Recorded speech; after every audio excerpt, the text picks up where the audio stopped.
Hello, ladies and gentlemen. This is Trisha with Insectopia, and we are here discussing another insect. We are looking at the scarab pursuing fly today. This is a family of flies that's not regularly talked about. There are not too many species within this family. It's kind of a smaller one of those smaller families of flies that don't get a lot of people talking about them, and even the information about them out there tends to be very small. So here's what we do know about these flies. They don't have any ocelli, and they're one of only two families in their larger group of flies that don't have ocelli, but also they're picture-winged like fruit flies. So if we look at the wings on its back,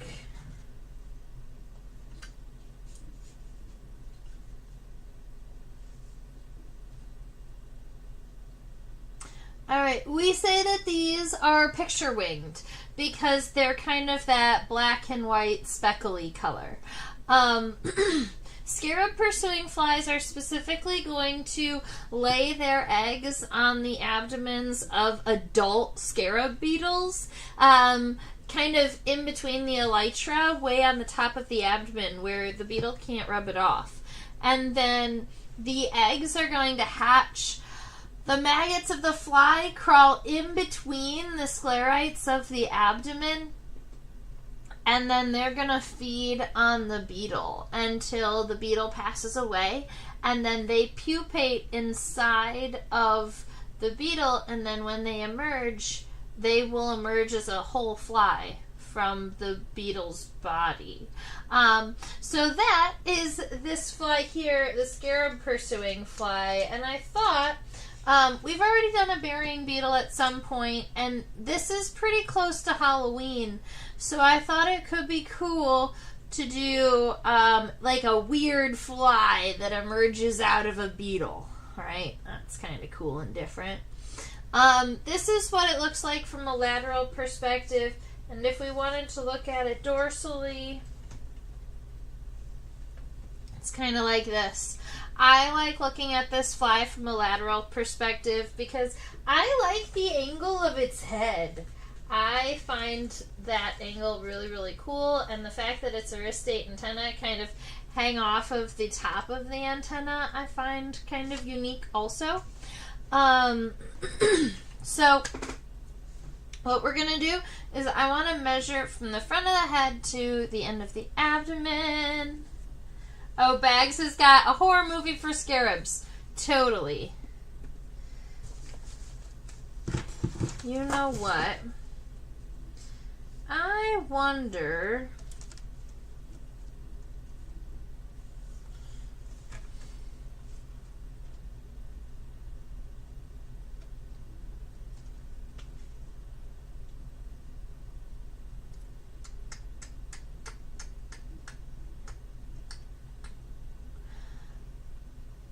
I have not calibrated my microscope on this new computer. Let me see if I remember how to calibrate the scale bar. We might not be able to do it on the microscope. I'm going to have to do it after, I think, the live. Give me 2 seconds. I don't remember. Okay, so what we're going to do is I'm just going to... Oops, no, you can't see the image either. There you go. Better. So what I'm going to do is I am going to throw this centimeters ruler right underneath the fly, and then we'll be able to see the ruler through the microscope. So at least we'll be able to get some kind of measurement here.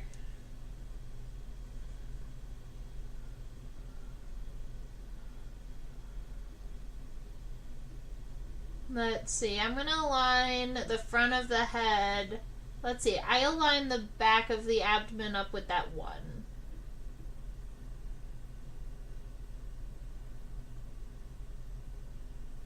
Alright, now that's about as close as to the specimen as I want to get. So, honestly, the specimen from the front of the abdomen, from the front of the head to the back of the abdomen, looks like it is almost exactly 1 centimeter long.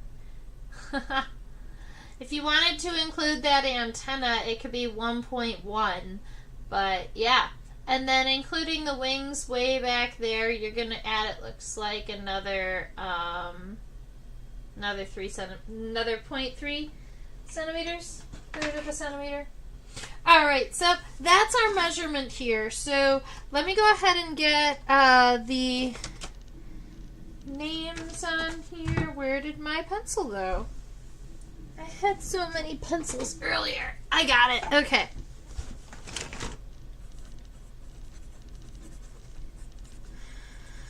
The scarab pursuing fly at 1 centimeter long is in the family Pyrgotidae.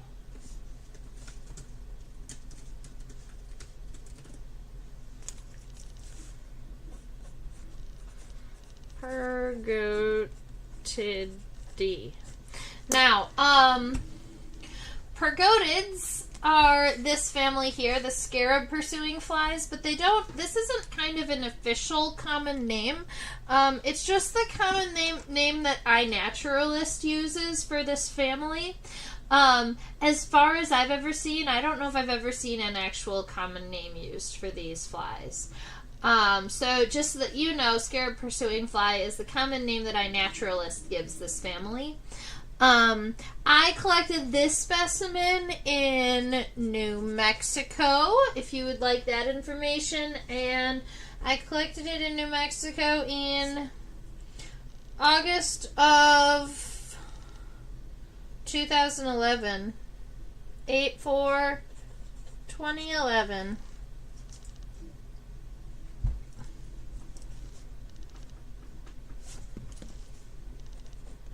Okay.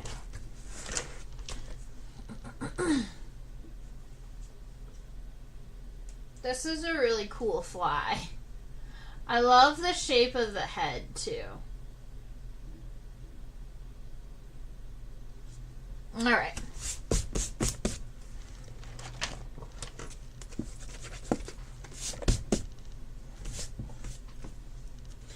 So right here, the back of the head, so I've got kind of 2 shapes that I'm looking at. I'm looking at the back of the head, the shape of the back, and then the shape of the front of the head.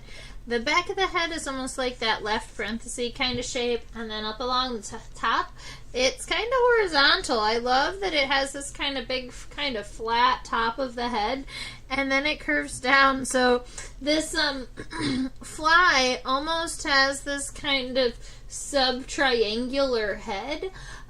This is also where the aristate antennae are going to be. So this antenna here is going to just kind of hang off the top of the head. Keep in mind, we are just doing this nice light sketch first, and then we'll zoom in and add all the details, characteristics, and stuff. Welcome, Babe Bob! Alright. And Susan and Bags, thanks for chit-chatting with me. As we move on back, the thorax is going to be very boxy, okay? And a lot of insects are going to have this kind of boxy thoracic region because that's kind of the easy shape to connect all their muscles to. See, the thorax has all of the muscles for 6 legs, and this is a fly, so only 2 pairs of wings. But they also need the muscles for their halteres, which I do believe we are going to see. Yep, we're going to be able to see those when we zoom in, which is kind of great. So we've got the head, we have the thoracic region. I'm going to say that it's going to get a little bit lower than this once we kind of connect the legs down here, but this is going to be kind of the main body part. And you can see that it is about as wide or a little bit wider than the head up here. Now the abdomen, I will admit, underneath my microscope, the abdomen is really bitty, teeny tiny, narrow looking guy. When this fly is alive and active, the abdomen can and will be a lot more plump. So that's going to be up to your choice if you want to directly sketch what you're seeing here, or if you want to kind of make the abdomen a little bit more plump, kind of imagine the specimen alive rather than passed away. And imagining the specimen alive might look something like this, where you still got a narrow connection from the thorax to the abdomen, but then you're going to get this kind of more plump of a center before you get narrow. And you might ask, well, does this fly actually get this plump? Maybe not that plump, but if I decrease it just a little bit, I would say that this is a pretty realistic size for the growth of this abdomen here.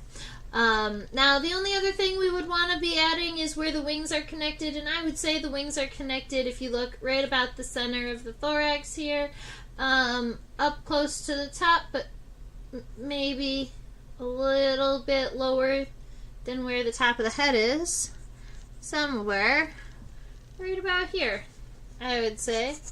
My pictured wings are going to go there backward. Alright, so that gives us a really nice kind of basic shape to work off of. It gives us an idea of the size of things in comparison to everything else, and it makes sure that our head doesn't get too big for our body. Let's go look at it.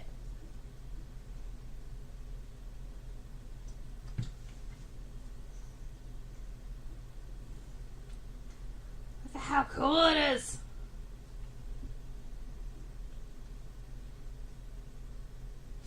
I also love seeing those big compound eyes and all of the individual lenses in them. Alright, so let's see.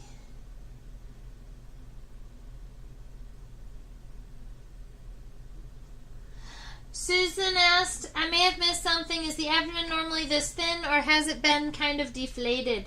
The abdomen on this fly has been deflated. When they pass, they kind of shrink down a little bit. And so that's why I was saying, if you want to imagine this specimen more alive, you can kind of make the abdomen a little bit wider. They're not going to get really plump like a bumblebee, but they are going to be wider than what this specimen has. This specimen's abdomen kind of shrank up into nothingness when it passed. Alright, so now we are looking here at the head of this fly, and I've got some words to add. We can add compound eye up there, those big eyes with all those little individual lenses. And the individual lenses within those compound eyes are called the ommatidia. And insects like dragonflies are going to have can have up to 30,000 ommatidia in one individual compound eye. But in this fly here, I don't have an estimate as to how many individual lenses there are. But we can zoom in a little bit if we would like. Now, let's see. The back of the compound eye looks almost... Now, the compound eye, to me, looks kind of D-shaped. Kind of a little bit more flat on the back and round up towards the front. It lines up kind of with the bottom of the mouth parts here. If you were to take kind of a right side parenthesis and go from the top of the head to the mouth parts, that's what I imagine, whereabout I imagine the compound eye is going to be. But it actually follows the angle of the back of the head. So it's going to be something like this. And then nice and big around the front.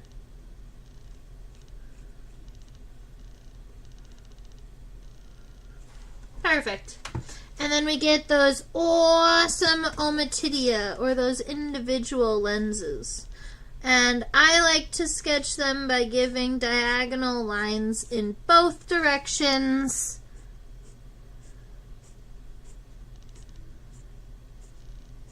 Create all those individual little lenses in there.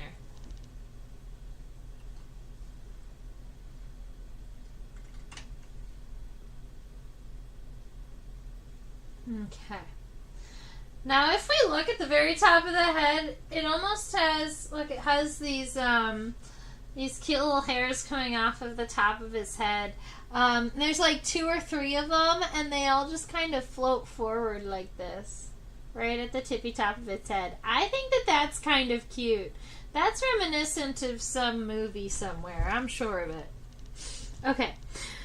So the back of the head, I'm actually pretty happy with this shape here, so I'm going to kind of finalize this, and I want to add some of those hairs in here up at the top of the head. I'm going to scooch this forward a little bit. See, the shape isn't totally straight here, so we've got a little bit of a downward and then upward curve here, and so I'm just going to add those in very lightly, so lightly that you might not even notice if you weren't looking, but that's kind of how it is on this specimen anyway. Then you get all the way up to this point, and that's where you end up with this fun and fabulous antenna. Now, this antenna is specifically a fly's antenna, and it's called an aristate antenna. And it's actually named for that hair that you see coming off of it. That one individual hair coming off of the antenna is called the arista. And that's why the antennal type... Oh no!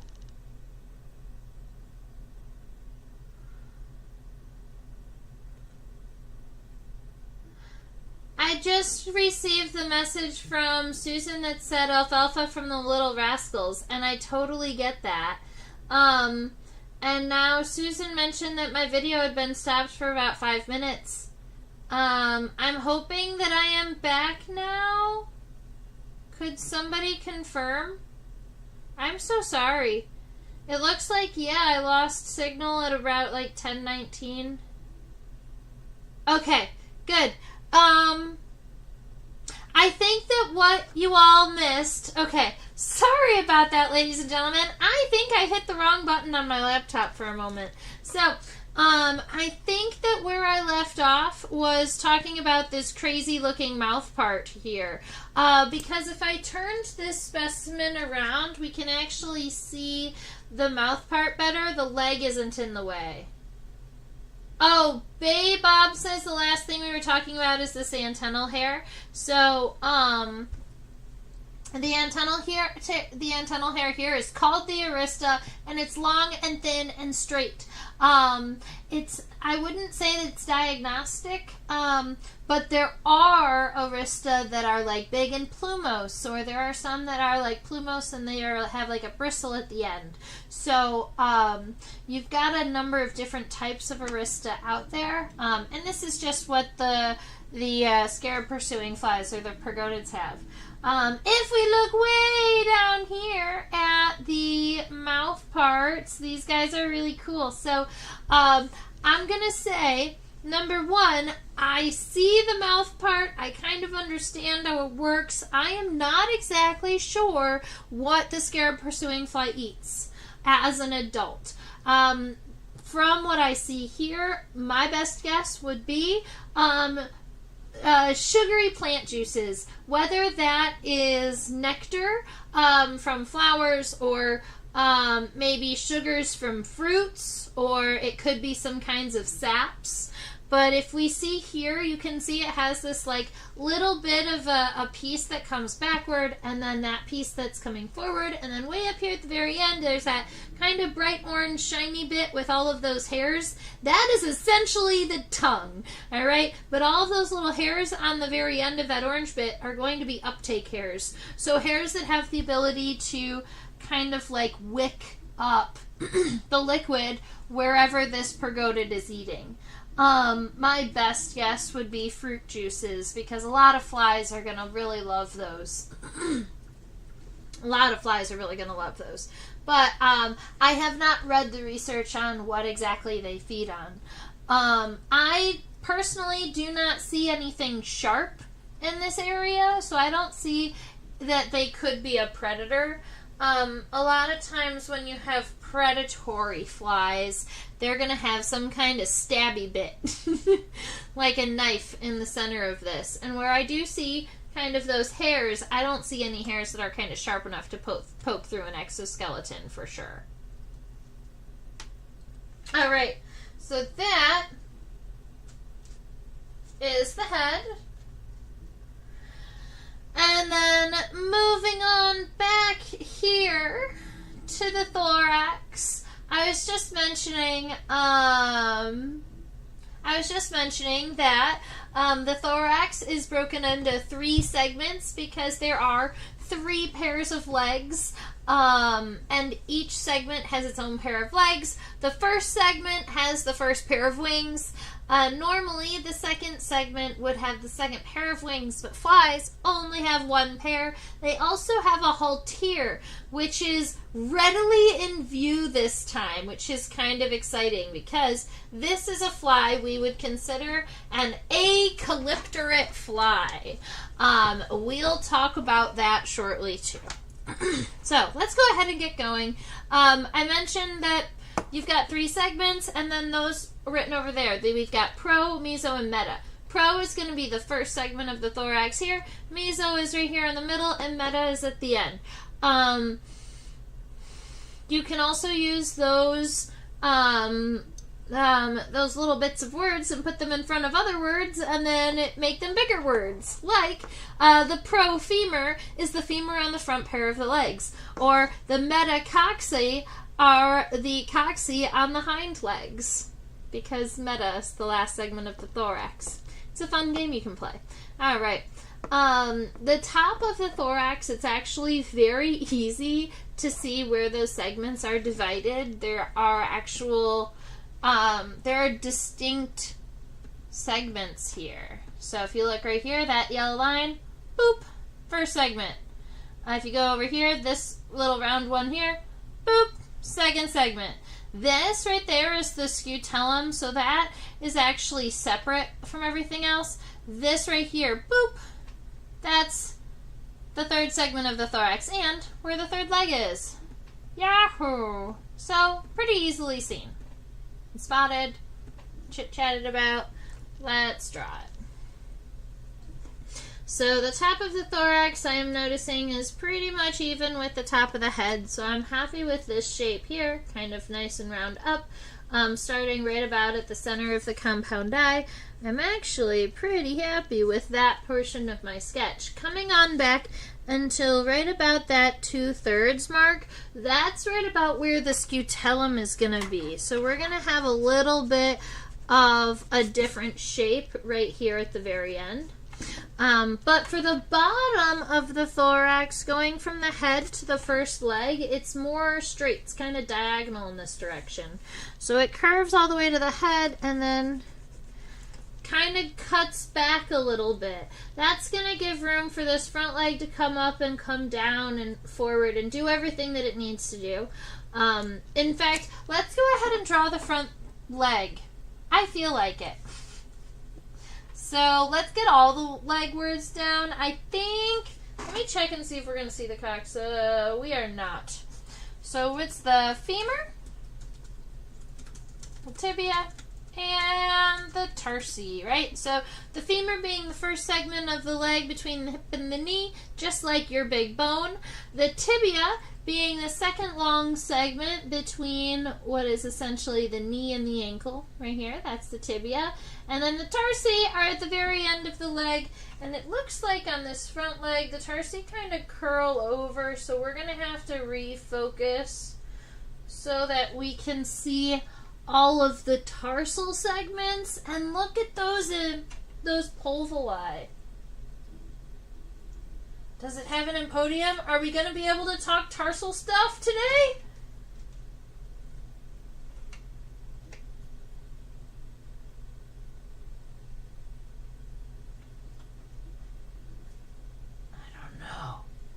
think it might. I'm gonna increase the exposure time really quick and see if I can get this to brighten up just a little bit. Yeah. I don't know if that counts because there's kind of two of them. I don't think that that's an Empodium. That's cool though. Look at the little tarsal pads. They're cute. Well, we'll be able to get to talk about those. Okay.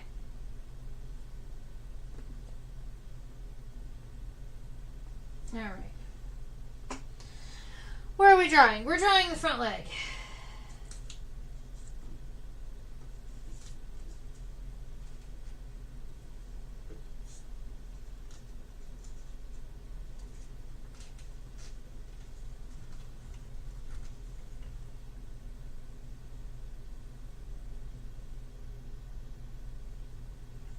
It's just so fun. Whoa. No, that's a lie. Okay, I get it. Okay. So I've rotated the angle at which we're looking at the fly just a little bit because I wanted to be able to see kind of the length of the femur here. This also kind of makes it look like its leg is right up against its head, whereas it really isn't. When we look at the fly from this angle, you can see how, like, that femur, it's angled directly towards the camera, so it looks kind of short. I'm trying to make sure that we can see kind of the entire length of the femur here. So this is the better view. Look at that mouth.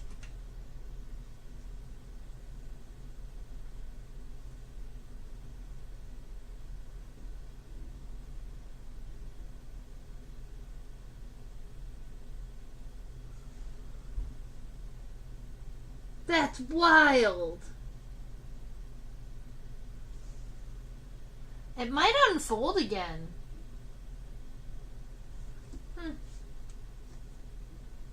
From this angle, the mouth looks even crazier. I love it. Okay.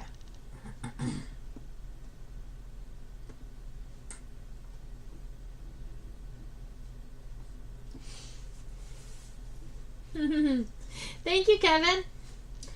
All right. So let's see. Now we're drawing this front leg here. This is the tibia that we're seeing. Looks like my camera is kind of weird. There. Now we fixed it. Okay.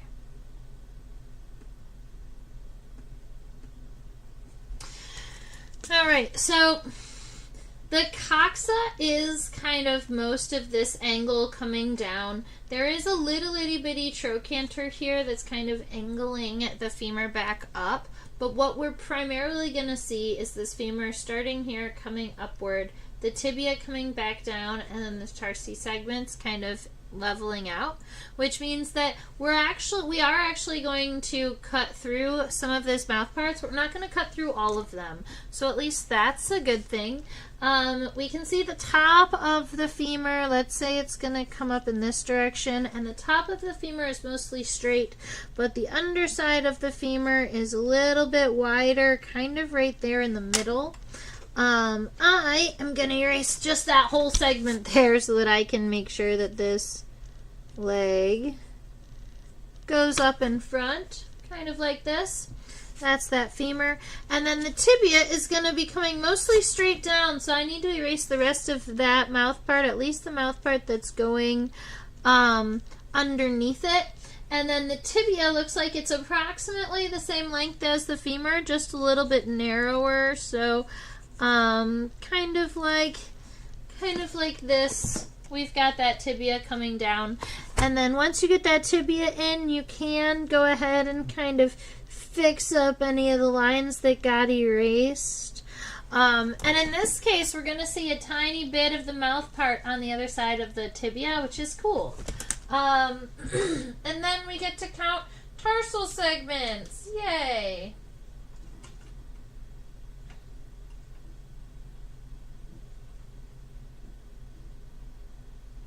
So I'm counting 5. Let's see if I can get all of the protarsi on the same plane.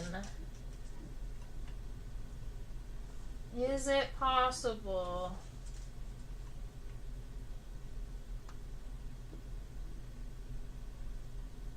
Almost.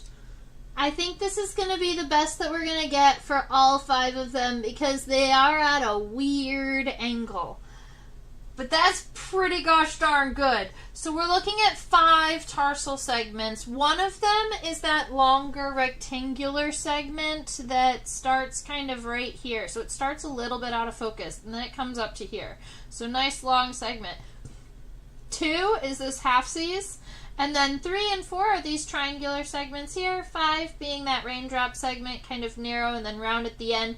There are 2 tarsal claws at the end. And these things that we call pulvuli. That's the plural word for a singular pulvulus. But it's essentially that little yellow toe pad underneath the tarsal segment.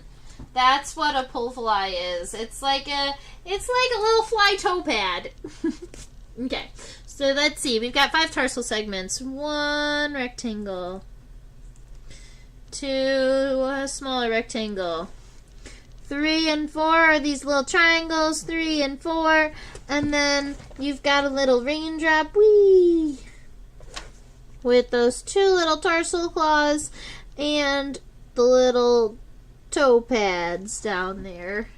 There's another thing that a good number of flies have, but these ones don't, and that is an empodium, which for me always sounds like some fancy human going up to give a speech at a podium. Like let's listen to the empodium. But it's just a hair in between the tarsal claws. So like sometimes, if you're looking at a tarsal, the last tarsomere from the top, you'll see on a fly where you've got this here, which is these are those tarsal claws, those sharp black ones. And then you'll end up with that like little toe pad here and here. Those are the pulvuli. And then right in the center, in between the tarsal claws, you'll have one singular fairly long, kind of dark bristle in the center of the toes, and that is the empodium. And I was really hoping to see an empodium on this specimen here so that I can point it out, but Pyrgotids don't have that part, sadly. So they just have the claws and the pulvuli.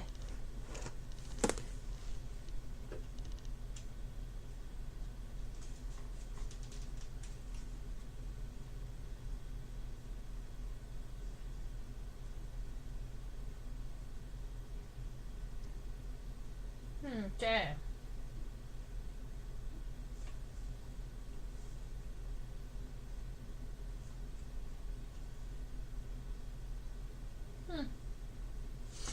All right, now we're looking at the rest of this thorax here. So we've got this front leg all sorted. Boop, doop, doop, boop, boop, boop. We've got the first segment of the thorax kind of comes down right around here. So I wanted to just kind of add that segment in. This is also right about here is going to be where that wing gets connected. So I think from this perspective, it looks a little bit lower than we had originally guessed. So I'm actually going to split the difference. And I'm going to send it out in this direction. So we've got that. The top of the thorax here looks a little bit more round too. And then once you get to right around here, this kind of extra bump at the end of the thorax is what we call the scutellum. It's kind of right here, and it's going to exist in between the wings. All right. And the thorax comes down, and that's where we're going to have legs happening.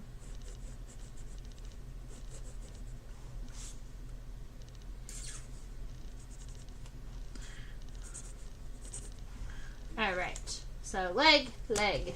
Let's see what happens.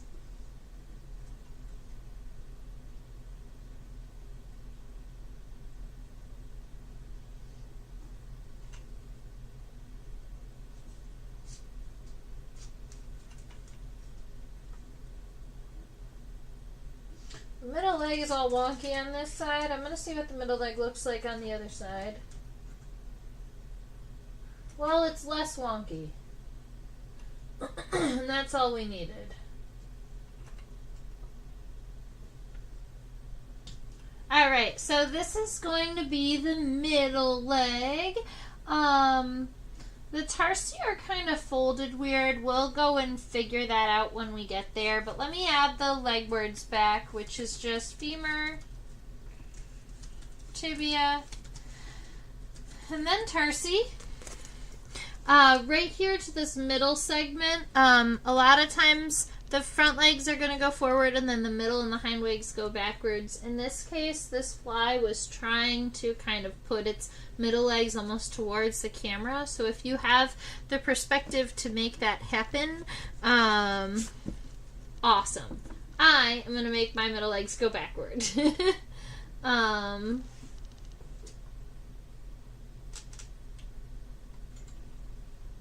This angle might help you see kind of the shape and length of the femur and the tibia. Just keep in mind that what you're looking at is the middle and the front leg right there. So you can almost copy and paste your front leg to your middle leg. You can see that in the microscope, those legs are pretty much copied and pasted. So let's see. It's just this one is going to be going backward.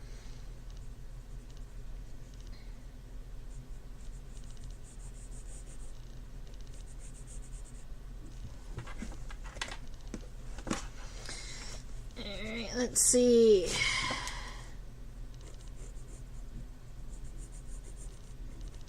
So we've got the middle leg going out, the tibia coming down, and then those tarsal segments and the tarsi.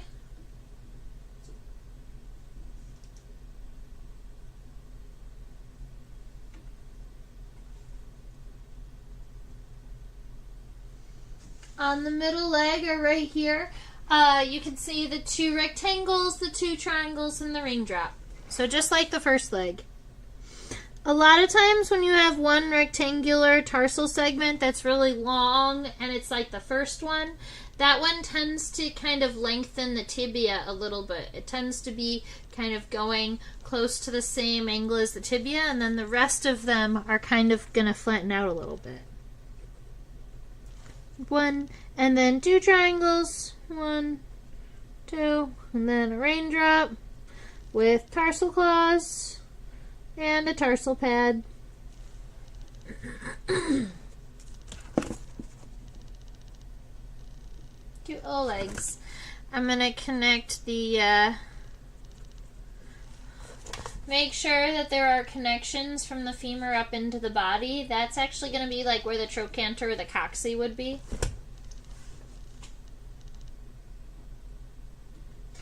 And now for the hind leg, you are going to need to, you do see and are going to need the words for coccyx and trochanter. Or coxa.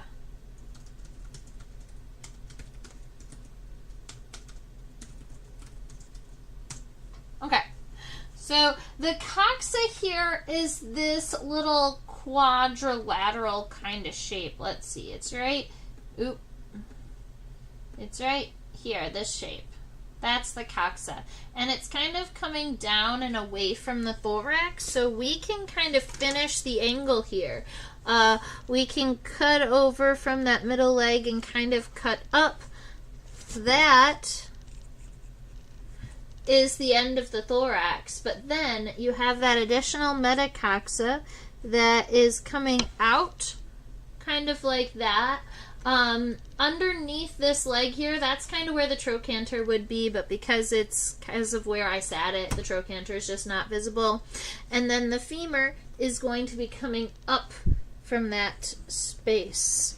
So kind of up like this, but maybe even a little higher. Let me check on the length of the metafemur in comparison to everybody else.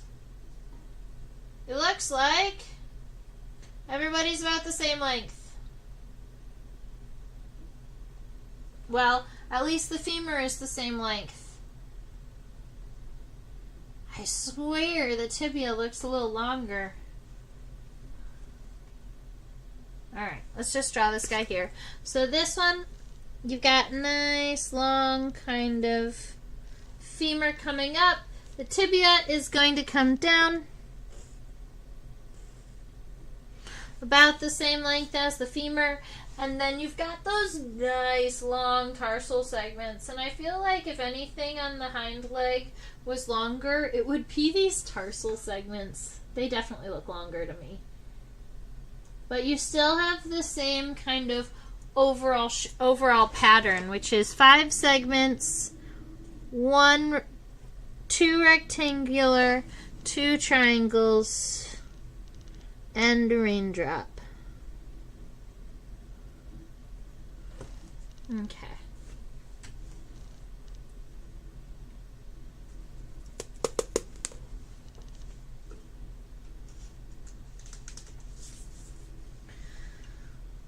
Alright, there was another word I used a little earlier in this session that I have not come back to, and I think that it is just about time to do so. And there's actually 2 words, and they're around about the same characteristics. So I'm going to focus to right around here, and I'm going to write 2 words. Those words are acalypterate and haltere. Now some of you may have heard one or both of these words in the past. A fly that is what we call acalypterate, it means it is a fly without calypteres. A just means without. A calyptere is normally this big white kind of plate that guards the haltere. The haltere is an adaptation that the fly uses that looks like a ball on a stick that helps it balance in the air, kind of like a fly uses a gyroscope, and it's right here. The base of the haltere is connected here, and then it's long and thin, and right up here at the top, that's like the bulb at the end of the haltere. Alright, and in some flies, you can't see the haltere because it's behind the calypter. But in this fly, because they're acalypterate, you can actually see it, which is really freaking cool. So I wanted to share that with you. And the calypter is going to be right approximately here. Admittedly, my middle leg might be right about where it starts, but I am going to be able to at least put out a little small knob there and give the end right here, the end of the haltere. So that's a cute little haltere. Yay!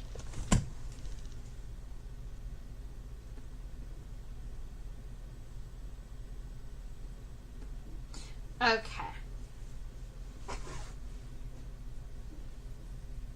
Let's look at what's happening to this abdomen.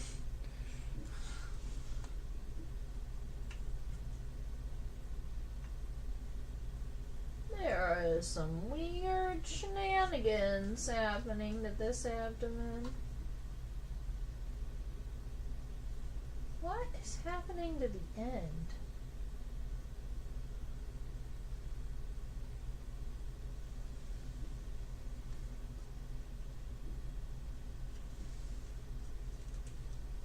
This might be a boy fly.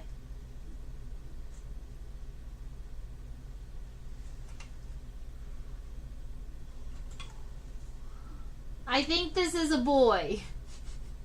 I think it pushed out its reproductive organs when it died.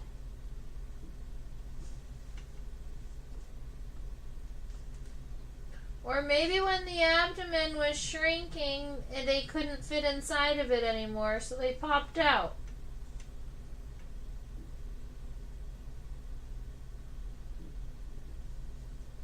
Wild.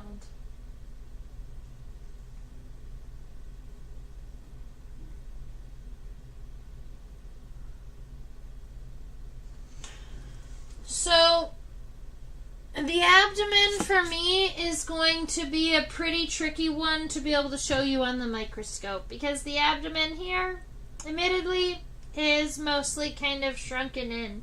You can see that it's got those reproductives kind of sticking out a little bit. So what I'm going to do, you can always do something in your, if you were nature journaling this session, or if you were going out and about and you were saw an insect but then you didn't get all of the final details, sometimes what I'll do is I'll just give myself a dotted line, kind of where I assume things would have been if I had had enough time to see it before it flew away, or if something like this happened and I had to imagine that a part was there, or like something lost a leg but I want to draw it in as complete. Sometimes I'll do them dotted. Anyway, so you can try that, but I think I kind of want to go with the shape I've got here. Because this is going to be kind of the average shape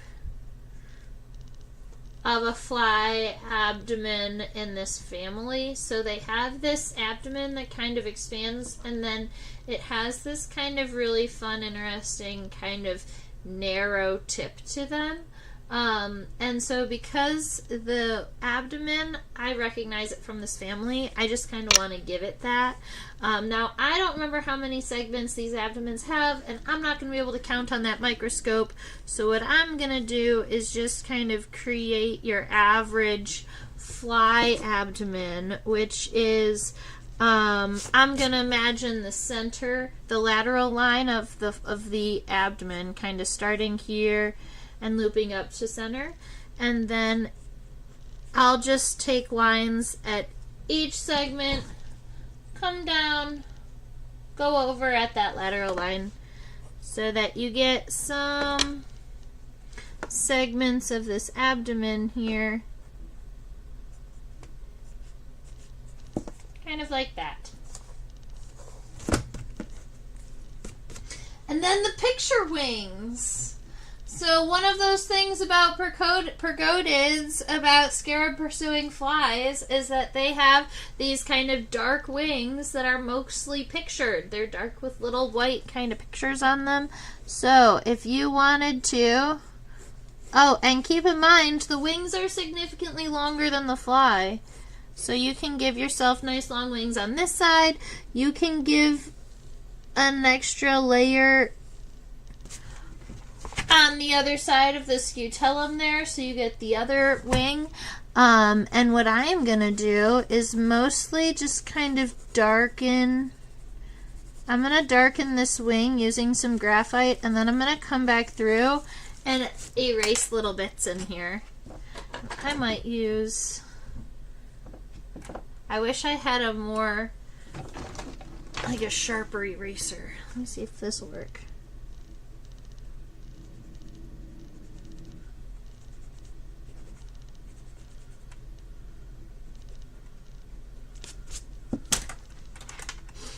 You can't see it as well on the microscope, but that did kind of work. So anyway, the wings are going to be nice and dark, but then they're going to have those nice kind of white spots through the center where the wings are kind of pictured.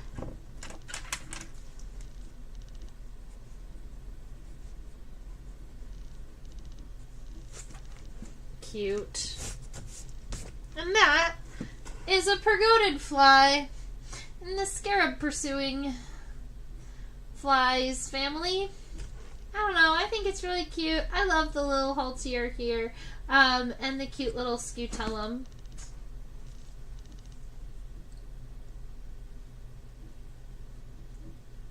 Alright, is there anywhere on this fly that you didn't get to see that you wanted to see closer or at a different angle? Do you have questions about this fly, where I collected it, where you can find one? Although I'm not sure if I could point you in the direction on where to find one outside of just going to a place where you've got a high population of scarab beetles.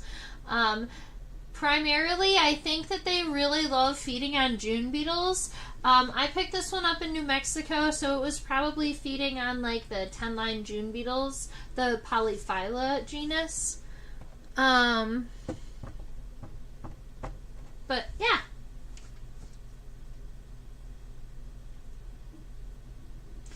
Alright, yay! We have so many of us who joined us today. I did want to say thank you, and most of us stuck around the entire time, with the exception that I had a little bit of an electronic issue there for a second, but we all got back.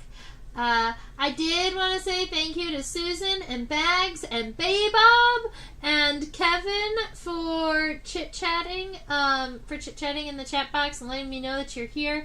I love being able to see that you're here and that you are, interacting with one another.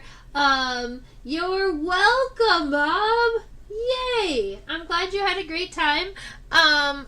Feel free, if you ever wanted to share your art with me, my email address is trisha@theinsectopia.com. And you can always share your art with me. I love seeing art that's inspired by these live streams. If you were looking for me at Facebook or Instagram, I'm actually at Insectopia 2015. Just on YouTube and TikTok, it's just Insectopia. And then, let's see. Oh, I teach on a platform called OutSchool. And you can read, you can follow the link in the description box for like $20 towards free classes. But those are classes for kiddos. We live stream here every Thursday night, and I look forward to seeing all of you way into the future. If you ever had an insect that you actively wanted to draw or you wanted to learn about, just mention it to me in any live stream ever, and I will write it down, and we'll just start a list of insects that we're going to draw. Because if I have a list like 1 or 2 or 3 specimens into the future, then I know what we're going to be drawing. That's even better. All right. I hope that you have a fabulous rest of your week. I look forward to seeing you next week, and stay buggy. Bye.